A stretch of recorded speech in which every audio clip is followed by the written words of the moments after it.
Welcome to the Salmon Runs YouTube. Enjoy the video.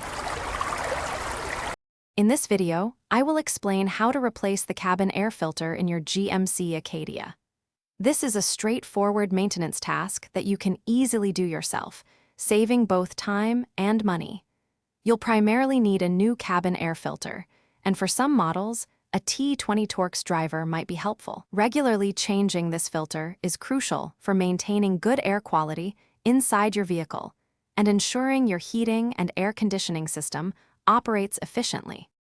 First, open your passenger side glove box and remove everything inside. Next, locate and detach the small dampener arm, typically found on the left side, by gently pulling it off its pin. Then, carefully push inward on both sides of the glove box to clear the internal stops. This will allow the glove box to swing down fully, giving you clear access to the cabin air filter housing located behind it. Now, identify the cabin air filter housing cover. Depending on your Acadia model, it might have 2 clips or a single T20 Torx screw to remove. Once the cover is off, carefully slide out the old filter. Pay close attention to the airflow arrow on the old filter. It typically points downwards.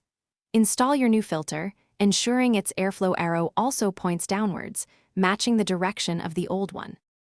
To finish, securely reattach the filter housing cover, ensuring any clips or screws are fastened. Then, lift the glove box, re-engaging its stops and reconnecting the dampener arm.